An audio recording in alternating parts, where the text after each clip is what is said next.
And so welcome everyone to our first webinar featuring FanIQ. So this is going to be the focus of marketing, of course.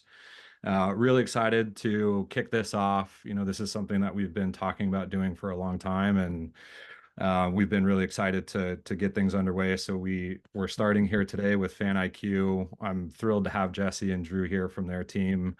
I've gotten to know them well over the last, handful of months and have been incredibly impressed with how they operate from basically A to Z and, the quality of their work throughout the entire campaign flow from the onset and, initial part of the relationship to onboarding to them developing custom creatives through the way they do their ad buying to the reporting and how thorough all of that is from end to end. And I think they do everything exceptionally well. So I'm excited to have Jesse here today to tell everyone a little bit more about how they do what they do. And so they already work with a couple of our Ticketsauce customers, and so they're familiar with us and how we operate and the system, which is obviously super important with marketing and making sure attribution and things like that are all in place. So, I felt like this would be a great way for our clients, you guys, to hear from Jesse and his team on, what makes them different and hopefully pick up some tips, some ideas, some inspiration, and we'll kind of, see where that goes. So Jesse has a handful of things that he'd like to cover and go over. And so we'll kind of go through that a little bit of the schedule, but we'd love to make this conversational. So at any point, if anyone has any questions, comments, feel free to unmute yourself and chime in or drop it in the comments and we'll kind of make it a conversation. So once he kind of gets through what he'd like to cover, we'll go into some Q&A, which will be a great opportunity to ask, any burning questions that you all have for Jesse and his team. So without further ado, I will kick it over to Jesse to take us away. Awesome. Dusty, thank you so much for getting this set up. Great to see everyone on the call. Appreciate you all taking the time. So, I thought I'd start with a little bit of sort of industry background and kind of where we see the world headed. And I think the answer to that question is in your pockets or in your hands, which is the phone. I mean, we've been doing this about 10 years. We've evolved with the different mediums from a web-based solution focused on banner ads to a social solution. And what we found, 6 years ago-ish, is that paid social just outperforms everything else. And so we kind of at that point fully committed to paid social, and as paid social became more mobile, that's continued to be the emphasis. And we sort of think about the world having gone from a one-to-many advertising model. If you think about back to kind of broadcast TV, just to go all the way back, if anyone on the call remembers what that was like, that was one big brand ad, high cost of production, the same ad, going out to everyone. There was some ability to do segmentation, but really you were spending a lot of time, effort, money to put out a big tentpole ad that really explained what the brand was about. We've sort of seen that flip entirely the other way, which is essentially, rather than one to many, it's what we call many to one, meaning every brand is really now it's incumbent to, in our opinion, tell the story about your brand in the context of the individual interests of those users. And so, that means there's just a lot more creative concepting that's required, a lot more, segmentation, a lot more analysis about what's working, right? The ability to understand, of those 10 audiences that you're interested in and putting message in front of, which ones are engaged, which ones are converting. So it's really sort of flipped from the one to many to a many to one, and the users in 2024 are really dictating those interests by their behaviors, in the social platform. So if you think about, what videos are people watching, that says a lot about what their interest areas are. So, we've really kind of gone all in on the approach of identifying people and targeting them based on the interests that we think they could have, and the key to that really is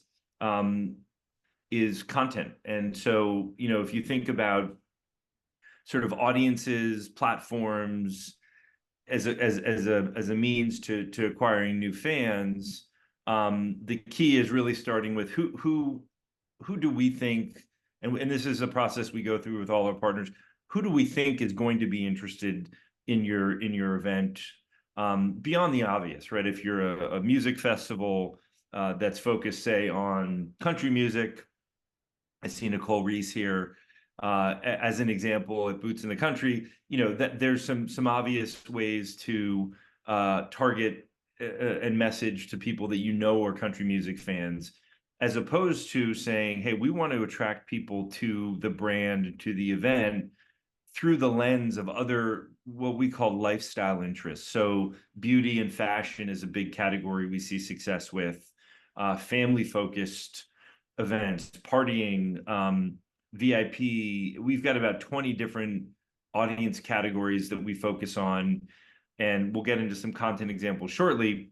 But the goal is to match those, take those audiences, identify the platforms where those audiences are spending the most time, and then present a picture of or a story of the event or the brand through that lens that gets them to it's a low bar, stop for 20 seconds and watch the video, right? We're not looking to sell a ticket out of the gate. It's a multi-step approach where we say, hey, first we've just got to introduce you to the brand in a way that engages you and get you to pay attention for a brief period. And then once we know you're paying attention, we can come in and start to deliver some more specific calls to action and event specific details. But really that first step is just about getting the person to kind of stop and understand that you're there, and give them an opportunity to express interest through the fact that they've taken 20 seconds to watch a video. So that's always the starting point for us. Is we want to engage with content that we think about. If the platforms that we focus most on, and this was in the previous slide, but are Meta, and we think about Meta as really Instagram and Facebook. They're two very different platforms. If you're running ads on Meta today, a lot of partners are just putting out a single ad campaign and then letting Meta kind of optimize. We see that is not the optimal approach. Instead, it's really about, okay, Facebook audiences are slightly different than Instagram audiences from an age perspective, even from an interest perspective. And then beyond those, the two other big platforms we spend a lot of time on are Pinterest, Pinterest, Snapchat, and TikTok. Obviously TikTok is very sort of younger. Snapchat's actually the youngest. TikTok is starting to look more like Meta because the 190 million people on the platform. It's got to look kind of like the broad market. But there's opportunities to target young, old, lots of interest. Snapchat is really the youngest platform, and we think in a lot of ways the only true social network that's left. We attend industry seminars and events. We attended a TikTok summit three months ago or so here in New York, and TikTok really is positioning themselves as a streaming company, right? They don't see themselves as a social platform. And so if you look at this mix, and I think Instagram is following suit. Yes, you're following friends, but as anyone that's on Instagram knows, I have a hard time finding my friends' content. It's really, it's about what Instagram wants to show you. And so it's sort of looking more like a broadcast medium than it is a true social medium. Snapchat is a true social medium. And if anyone has teenage kids or is of a younger generation, they know that Snap is an active tool in terms of tracking where your friends are. Snap Maps is a real social utility. So, we want to think about, first and foremost, what are the use cases of each of these platforms, and then how do we create content that really speaks to those users on those platforms. Let me just stop there for a sec before we get into the content. Any questions, thoughts on any of that?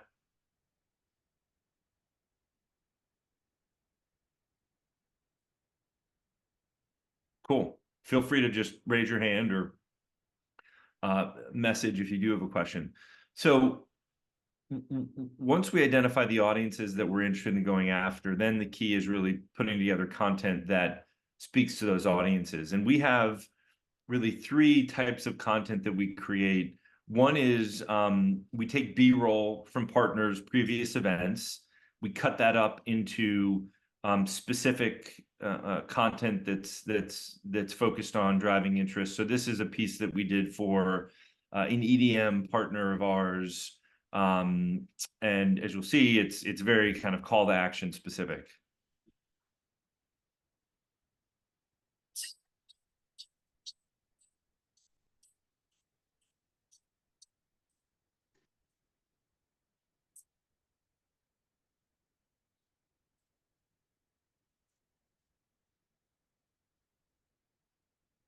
So that, if you notice the text there, it was a single day price increase notification, which is typically kind of the second video or third video you see.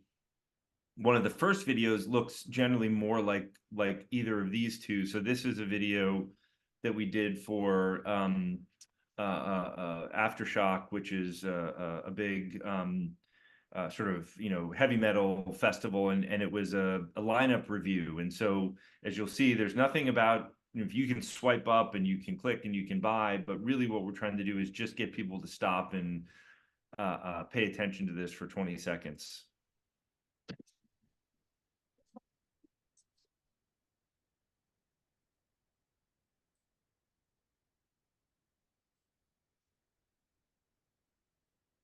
So the text said, I think I found the lineup of the year, quick video. And then we also engage influencers to create content. We have a green screen approach that's been very successful. And one of the keys that we try to focus on in that initial engagement phase is a diversity of creators. So you want to have as many different creators at the top of the funnel that are representative of different interest areas and lifestyle segments. So,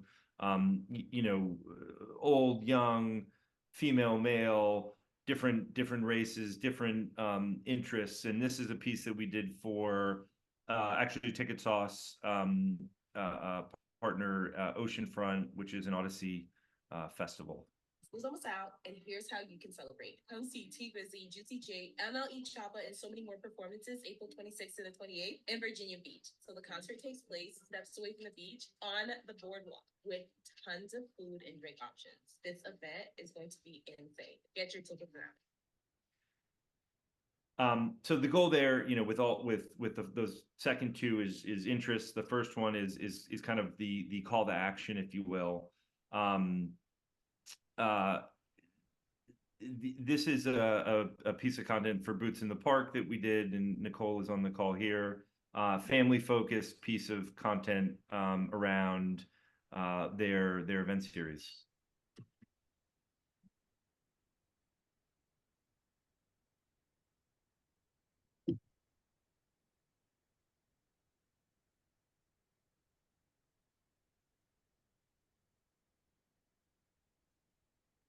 So really trying to kind of communicate what it is about that event that's unique and interesting, and might be something that someone's interested in. Say a family focused audience might be interested in as a way to get familiar with the event and ultimately come out. This is another case study. This is a reggae focused festival. Similar idea. So from a audience, yeah. Real quick, I just wanted to point something out here, because I think it's something really unique about what you guys do is, actually generating the creative for the ads, right? Like I think a lot of agencies kind of require the client to bring their own creative, whereas you guys are much more active with, helping generate stuff. And so maybe if you could just talk through that briefly, and it would be interesting to know kind of like you mentioned B-roll, right? So if you have existing footage, images, videos of your event or festival, they're able to send that to you. And then how are you kind of mixing and mashing that with stock media? And, like you said, you do the green screen stuff. So it'd be maybe interesting to talk through how Sure. Yeah, that absolutely. process works. So we find one of the challenges a lot of partners have is they're able to put out videos that are kind of high level sizzle reels that appeal to a broad audience. Where we find a lot of partners struggle from a resource standpoint is the ability to get granular and create content that's specific to those lifestyle audiences that we talked about. So what we do as part of our model is we create we have a monthly content and reporting subscription that we deliver content every month that is a mix of B-roll edited. So again, it's like we get access to a folder of content that's been shot over the years for the event, and then we sort of cut it up into different formats and different lifestyle voices that we think are going to be relevant. Partner approves, we run those. So that's kind of the B-roll model. The other is we get influencers to create content like the green screens that I showed you, where essentially we take that piece of the equation off the partner's plate. They don't have to go find individuals to do kind of influencer content. We've seen a lot of partners use influencers as a way to drive organic engagement, but then they kind of stop there. So so some partners do have already existing influencers that they're working with and that they're getting content from, and if that's the case, that's great.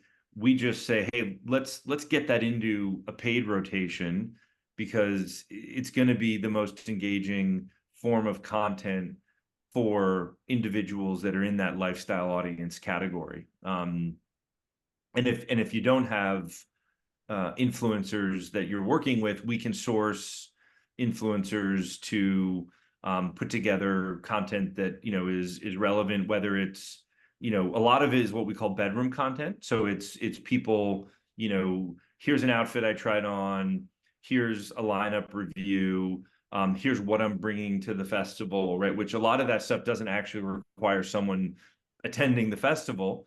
We do also, one of the things we have seen to be very effective is we kind of sift through all of the organic content that's already out there. So people that have been to your event in the past and maybe they've shared stuff on socials, we find all the stuff that we think could work.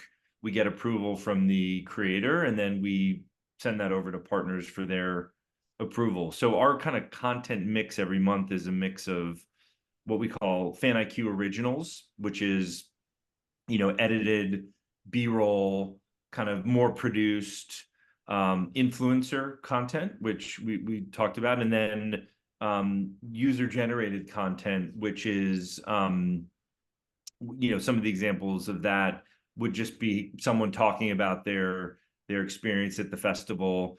We had a great piece of user generated content we found from a country music partner based in New Jersey, and it was a woman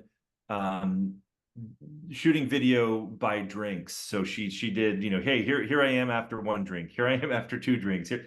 And so by the end of the thing, she was at 6 or 7 drinks, and the quality and tone of the video changed over the course of the video, but it worked phenomenally well, right? We targeted to party people.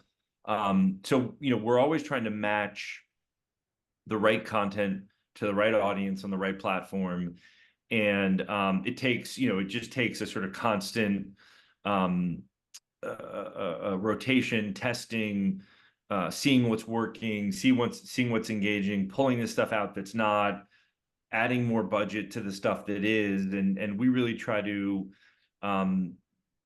partner with festivals and other live events to be, we have a range of kind of involvement. Sometimes we are helping partners on new channels, so they say, hey, we've got Facebook Meta covered. We're pretty good at operating that, but we really don't know where to start on TikTok and Snapchat and Pinterest. Can you help us with that? So that's one model where we kind of complement existing efforts. And then the other is partners just say, hey, listen, we don't have the resources to do this at an execution level. We'd like you to do all of it. And we're happy to do that as well. So we have a mix of types of relationships, but in any case, we're working really hand in hand. We're defining, what does success look like for a campaign? We're trying to provide benchmarks of what we've seen for other similar clients, to kind of just establish what do we think success could look like. Partners may have a definition of success, but once we know what that is, it allows us to work really hand in hand to kind of go focus on the goals from a conversion and return on ad spend perspective in a way that frees partners up to focus on putting on phenomenal events, and worry a little bit less about, is this add up or is that add up? And certainly, creating content that's specific to audiences as well. So, we really try to support partners as much as we can. And yeah, the content piece, our belief is that, content is really driving engagement. And so creating content that's focused on certain audiences, it finds the people that it's built for. And so that's the really good high quality content is the best way to get people engaged authentically, because that's the key with paid social. We found is it's really got to be authentic for people to pay attention, think about attending the event. I mean, there's so much competition, not just from other live events, but for all the other things that are competing for people's screen time these days and free time. So creating authenticity, speaking to those those users. And you see here, so we've got, from an audience perspective, we've got, these are 10 audiences that we've been pretty active with. Everything from country music fans to partiers, beauty mavens. Outfit try-ons are a really successful piece of bedroom content. So men and women trying on outfits and saying, hey, here's what I'm thinking about wearing to the event. Does really well, engages at a high level. Foodies is a great example of, and I'll pull up some other content here in a minute, but one of the things we see partners not focus on as much as we'd like them to, and we try to help with, is the lineup for music is important, but the lineup for food is in some cases as important. And so making sure you're really, if you've got vendors that are there, if there's specific kind of food and drink opportunities, making sure that you're sharing those in a way that is going to engage people who might not sort of first get to know the brand or the event through the lineup, but start with the food and then introduce them to the lineup as a secondary.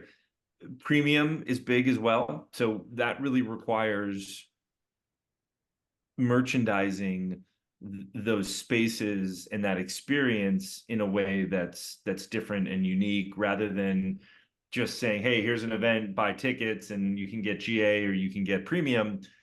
Showing fans the premium content, premium experience is extremely effective. And we've also found that it not only works for selling premium tickets, but there's folks that aren't potential premium buyers that end up with FOMO and purchase the regular tickets just as a way to, because they look at the event looks interesting, and even if they're not in the market for premium, that premium creative can get them to purchase for just a GA ticket as well.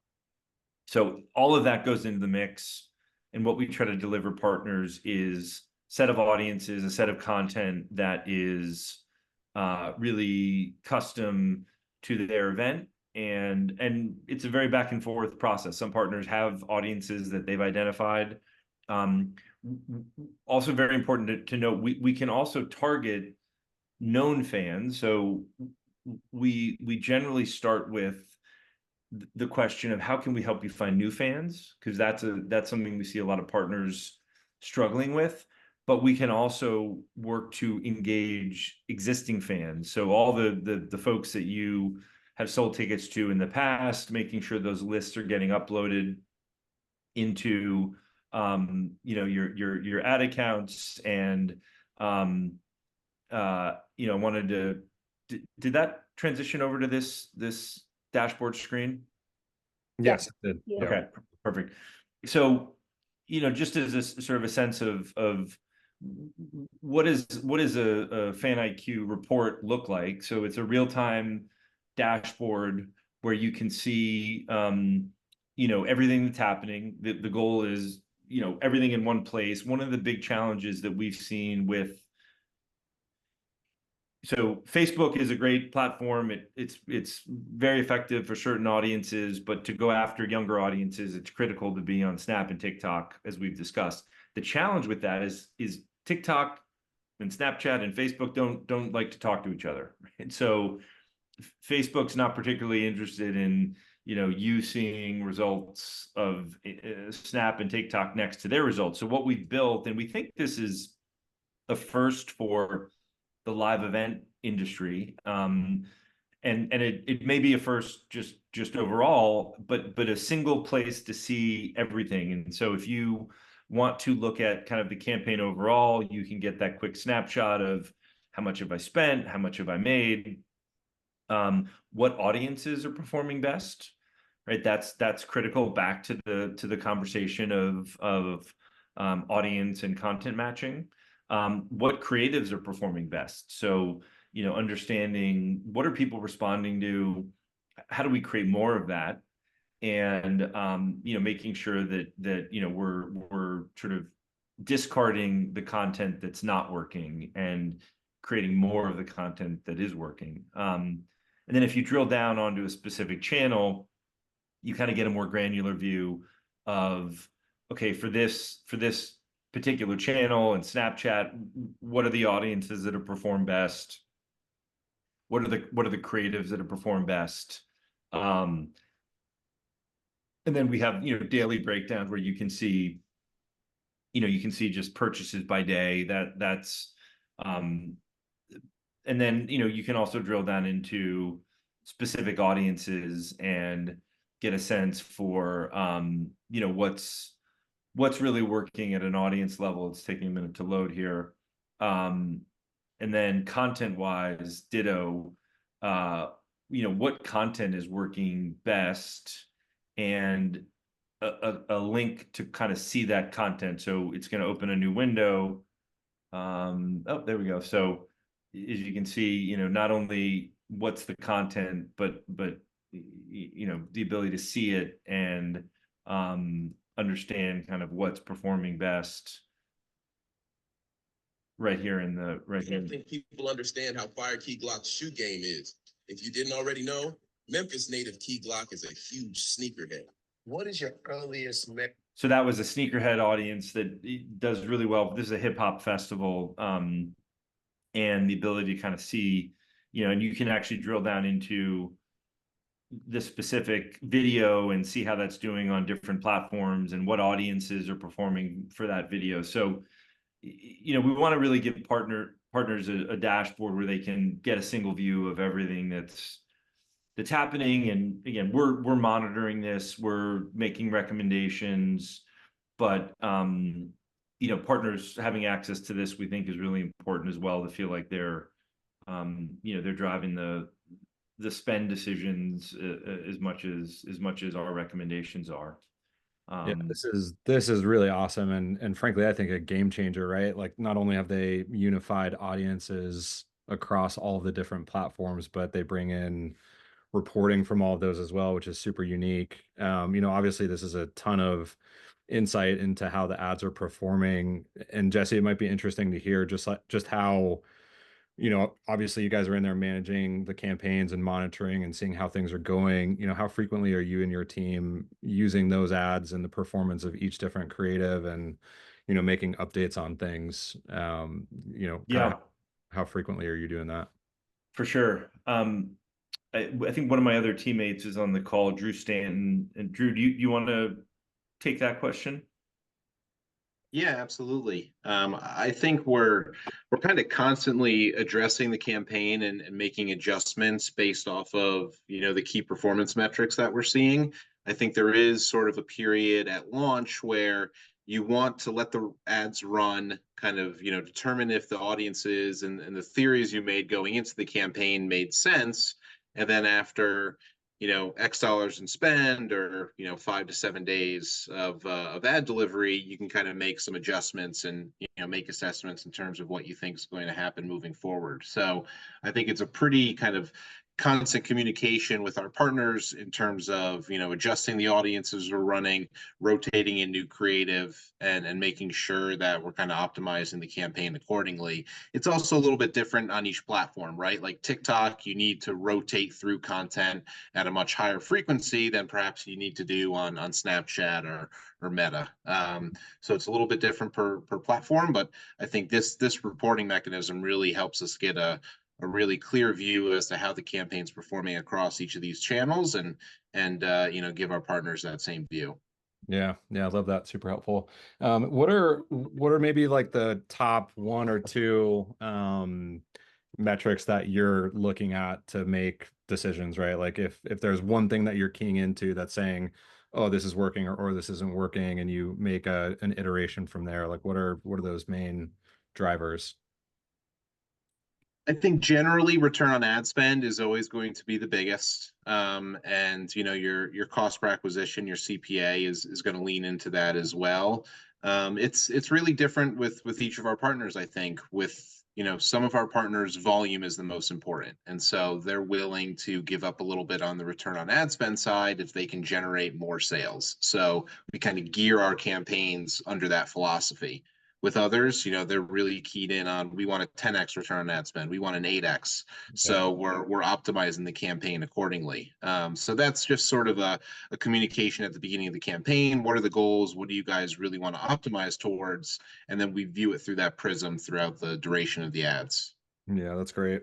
And I think one of the cooler things too about the reporting is that it does show you the real-time return on ad spend that you're getting. Maybe if you guys could speak through just how that's working, and you're getting those numbers and doing the attribution and kind of generating those figures.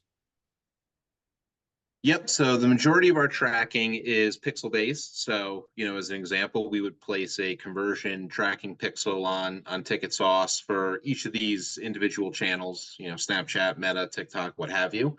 And then the report that Jesse showed is just pulling in all of the data that's being sent directly back to our ad accounts. So it's able to show number of purchases, the corresponding revenue for those purchases, and then we're calculating the return on ad spend based off of how much media spend we've made for each of those audiences, creatives, campaigns, etc.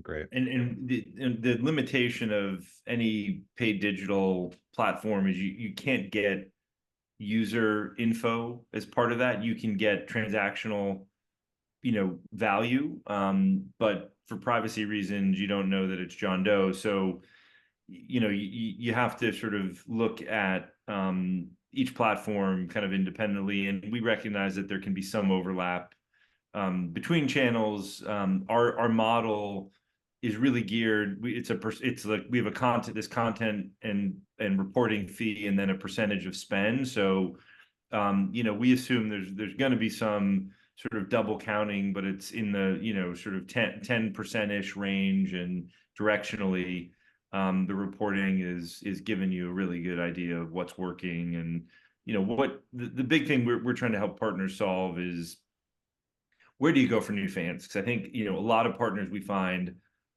have a handle maybe not doing everything they want to do, but at least some sense of how do I re-engage past buyers, people visiting my website, followers on social media. And we certainly can help with that, but the challenge of where do I start for new fans? I think that's a daunting question in this day and age. And I think really understanding kind of who's interested is important. And we've even seen that that reporting kind of flow through to the sponsorship side. So we have a handful of partners where we've seen an audience that works really well. So Broccoli City Hip Hop Festival, sneaker culture is big. Their lead sponsor is Converse. And so that's been part of the focus as well, is we're creating content that is Converse branded and Converse, mentioning Converse and talking about shoe culture. And so they're, as part of their sponsorship obligations for that partner, they're counting impressions against our content and our ads as well. So it's sort of serving two goals. One is conversion and ticket sales, and then the other is fulfilling the sponsor. And I think in the best case, you can kind of get both of those in one creative. You tell the story about why the sponsor is relevant. Hopefully that enhances the experience of the event, and then sells tickets and gets sponsors feeling like they're really part of the story at a kind of an organic, authentic way. So that's awesome. How is that fairly rare where your clients are working in the sponsors as part of the ads, or is that kind of like a growing thing and you're kind of seeing that more and more? It's growing for sure. We've just found with a handful of our partners where we're kind of doing all of their social activation. We've got a really good sense of how big are these audience pools. So if you're going after, say, family audiences, okay, we sold 500 transactions to that group, but we've had 50,000 people engage, meaning they watched a video, they clicked. So there's a pool of 50,000 people there that we can serve ads to, that we know are family focused, right? Because they've engaged with the content. And the idea that you can then take that back to a sponsor and say, hey, we've got 100, that whatever the number is, X thousand of people with this interest. How do we put your message in front of them? And is that an audience that's relevant to you? So I think in a sense, what we're trying to help partners with is create that inventory from a digital perspective, because I think a lot of partners look at sponsorship activation and think about it more as signage on premise. And we're trying to sort of create inventory, if you will, around digital to say, hey, you can just as easily engage in this channel. In some ways, it's a lot more specific to a category that a sponsor is interested in, right? Whether it's families or sneakerheads or partiers, right? So yeah, it's a growing piece of what we're trying to help partners with, and even in some cases helping partners build that rate card. Like, we've got this many thousand or millions of engaged fans. If you want to run a campaign for a sponsor, here's the cost, here's what you can mark it up to, we think, and we can create custom content to get those sponsors engaged and part of the story. So it's becoming more piece of the equation. And we have a partner as well we just finished their campaign, and we're now transitioning to sell tickets, and now we're transitioning to sell merch. They have a big merch operation that's kind of independent of the festival. And so, our goal is really to build kind of activatable data that today is focused mostly on ticket sales, but eventually can be used for everything from merchandise to sponsorship activation. Yeah, it's awesome.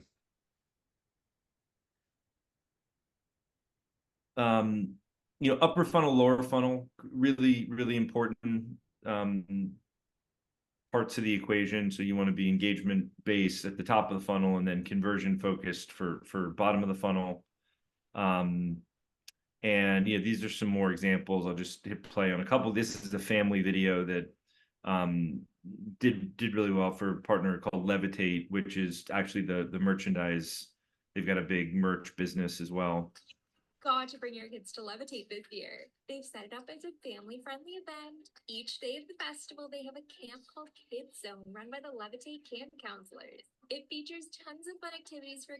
And then this is one where we really started with food. It's the name of this festival is Move, Brew, and Q. So food is a big part of it, but they weren't really telling the food story, and we tried to help them do that. People are calling this festival the ultimate paradise for foodies and music lovers. So if you love trying brand new food spots and jamming out to some amazing tunes, you're going to want to listen up because this is for you. Move, Brew, and Q Music Festival is a 3-day festival based in Charlotte, North Carolina. And this is an interesting one. So it's a Spotify. It looks like a Spotify player. It's a really simple video, but what we do is we A/B test different artists, and so different audiences, different artists, see what works best, and then spend up. So it's again super simple. It's playing a song from one of the artists, and we're A/B testing this across a few different iterations to see what works.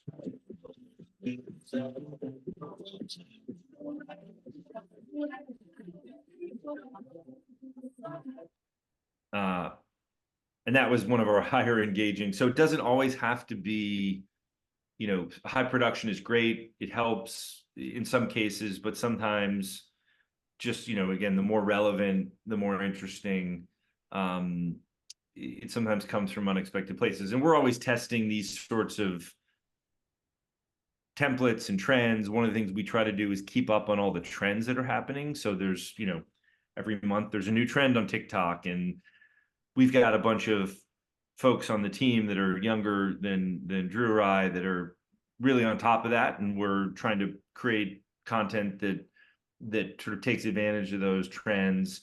All of our content as well can be used in organic channels as well. So, we're running stuff in paid, but this is content that partners can use in their organic pages as well. And we've seen, with a bunch of our partners, it ends up, driving organic traffic and engagement and followers and all that stuff, in addition to selling tickets. So this content is not just for paid, but can be used for, other uses as well. We have a partner that uses it in their email. So, we want to help partners succeed, not just on paid social, but in every platform. Mm-hmm. Yeah, that's great. Yeah, we're a little under 15 minutes left here. Jesse, I'm not sure if you had anything else that you wanted to get through, but we could, if not, we could open it up to, some Q&A and see what questions are out there. Yeah, I think we've covered most of it. Drew, Tony, anything we missed? No, I think that's pretty good. I got Cool. a question. Yes, sir. How do you get paid? So it's great. It's a good one. We have a monthly platform and content fee that is depending on the amount of content that we're creating. It usually is around $2,000. That is, for that we're delivering 8 to 10 pieces of content that partners are approving, we're using in our campaigns, and then there's a percentage of budget. So 10% is usually where we start. So all in, we tend to be, we have some partners where they're spending 7 figures, so the numbers get a little bit bigger. But I would say our average client, our monthly kind of fee in season is anywhere between $3,000 and $5,000. So we try to be, our goal is to be affordable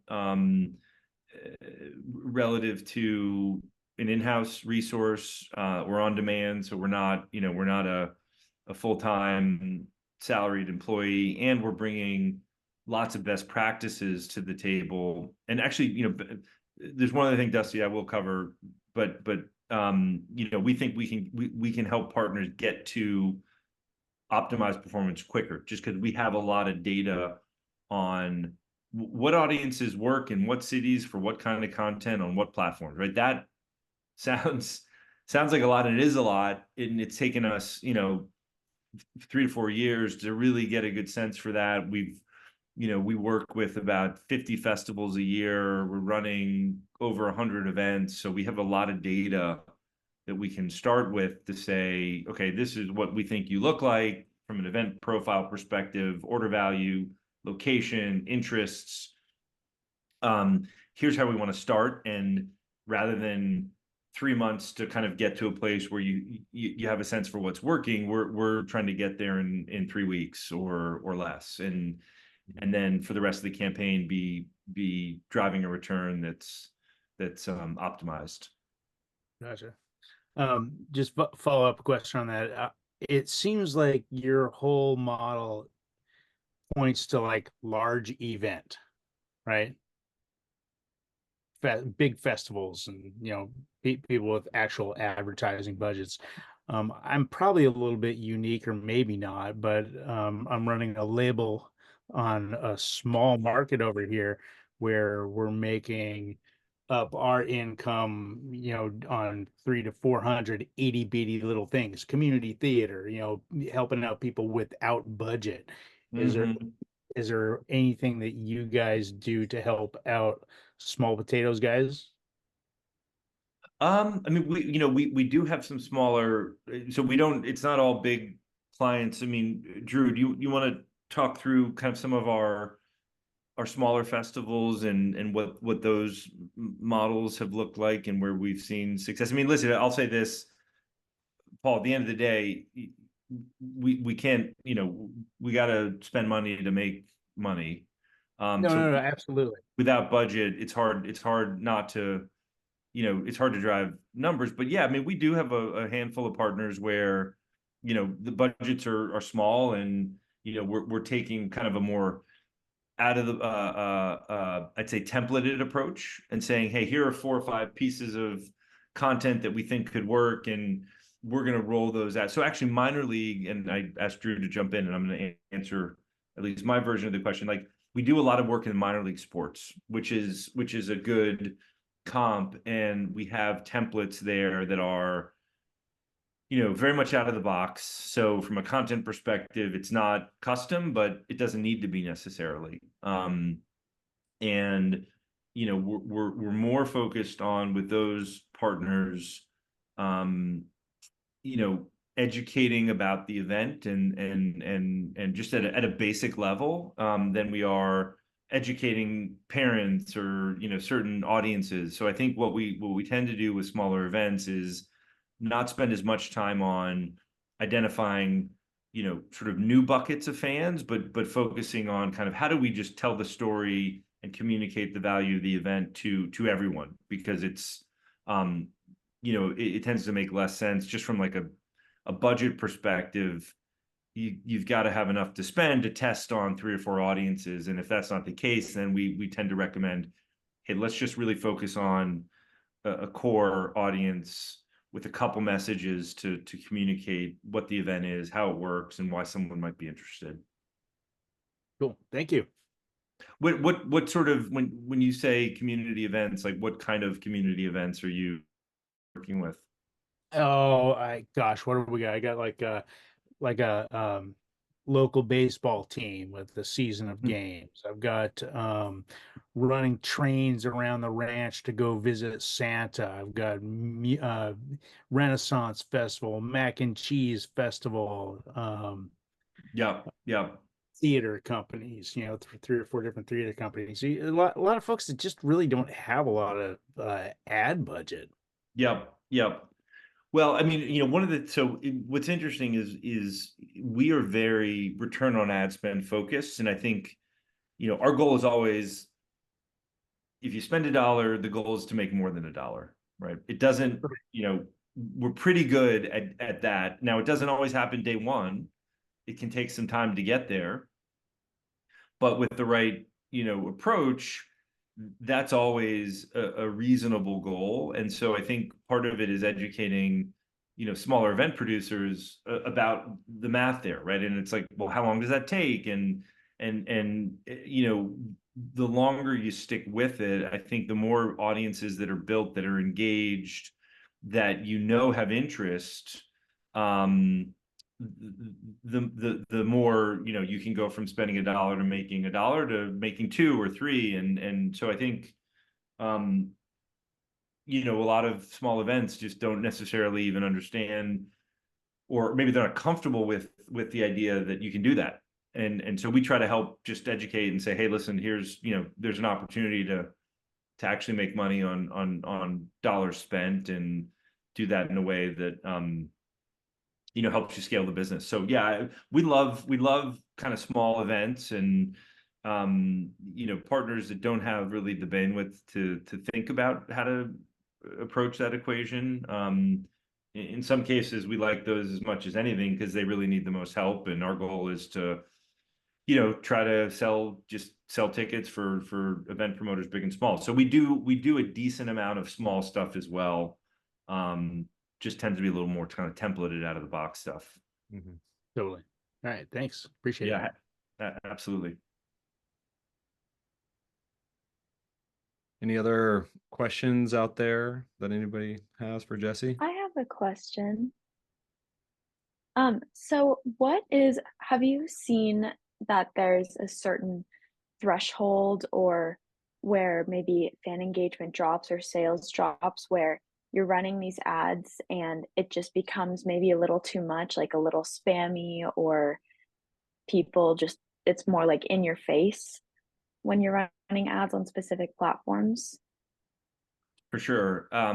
We try to keep impressions, we try not to show someone the same ad twice. That's kind of our rule of thumb, unless they've already indicated to us that they're interested and engaged. So in that ad that we may show them more than once is generally like a buy tickets ad, as opposed to a high level brand focused ad that you're showing over and over again. So I think absolutely we see after an impression and a half, engagement starts to drop. And so I think one thing we see a lot of partners struggle with is they have sort of one piece of creative or one set of creative, and that's all they're running. And it rather than getting more effective, the more you spend, it gets less effective the more you spend.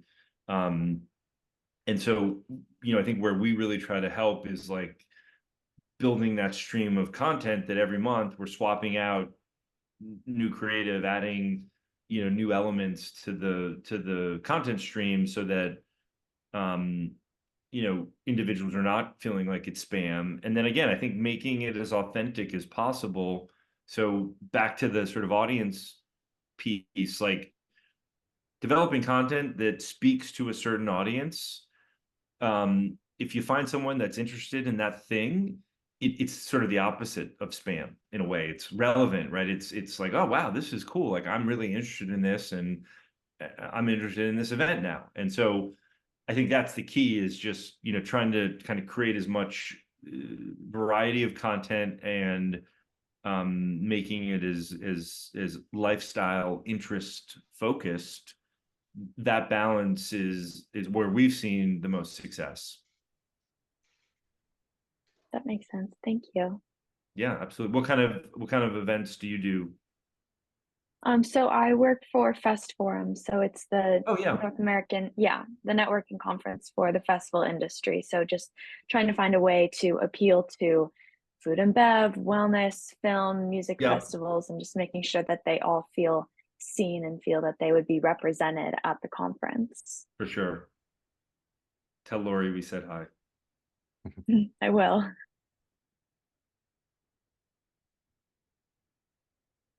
Anyone else out there with some questions?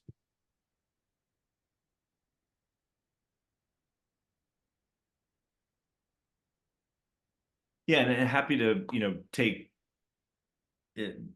I don't know if there's an easy way to get everyone my email, but Dusty, happy to have conversations offline and dig in with anyone that's looking to, you know, learn more or thinking about, you know, how best to go about it. And Definitely. but also just happy to have, you know, kind of brainstorm conversation about, you know, what challenges you trying to solve. If we can be helpful, we'd love to, but we're also always interested just to have the conversation and provide some context if that's helpful as well. Yeah, it definitely is. And we'll follow up with everybody here with, you know, the recording of the video and of course, Jesse and his team's contact information. So if there are any questions that you'd like to ask them directly or learn more about their services, you can contact them individually. But Jesse, Drew, Tony, really want to thank you guys for joining us here today. I think this has been awesome. It's been great to hear from you.